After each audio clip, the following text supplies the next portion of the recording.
L'aide ménagère partie 2. Quelques jours après le départ de Justine, Maïmouna et son mari, de retour du travail, furent confrontés à une scène choquante. Quelqu'un avait pénétré par effraction dans leur maison, mais ce qui les stupéfia encore plus, c'était que seuls les vêtements de Maïmouna avaient disparu. Immédiatement, Maïmouna fit le lien. Seule Justine pouvait être capable d'un tel acte. Son mari, furieux face à cette situation, décida d'agir. Accompagné par la police, il partit à la recherche de Justine. Déterminé, il interrogea toutes les femmes originaires du même pays qu'elle, certain que l'une d'entre elles saurait où la trouver. Enfin, aux alentours de 2 heures du matin, il retrouva Justine sur le point de monter dans un bus pour quitter le pays. Elle portait une robe appartenant à Maïmouna, preuve de son audace incroyable.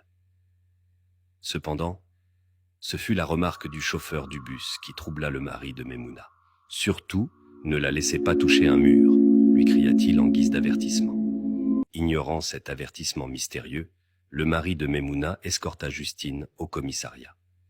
Là-bas, elle reconnut ses torts, mais toujours avec une attitude arrogante. Après l'interrogatoire, le commissaire lui demanda de retirer ses bagues et tous ses effets personnels, car elle allait être transférée. Justine refusa, affirmant que ces bagues lui appartenaient et qu'elle en ferait ce qu'elle voulait. Pendant qu'on lui parlait, Justine se frottait discrètement à un mur proche d'elle. Rien ne semblait se produire, mais le commissaire vigilant déclara avec fermeté « Si tu comptes sur quoi que ce soit pour te sortir de là, sache que j'ai vu bien pire. Alors, n'essaie même pas. » Le commissaire était le petit-fils d'un féticheur. Ces mots touchent enfin Justine, qui comprit que tout était perdu. Elle baissa la tête et finit par rendre ses bagues. Elle fut d'abord condamnée à purger une peine au Niger avant d'être remise aux mains d'Interpol, qui l'escorta à la frontière et l'y abandonna. Depuis, nul ne sait ce qu'elle est devenue.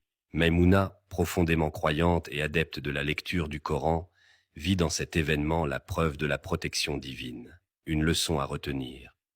Soyez prudents quant aux personnes que vous acceptez dans vos maisons, car toutes ne méritent pas votre confiance. Abonnez-vous pour plus d'histoires.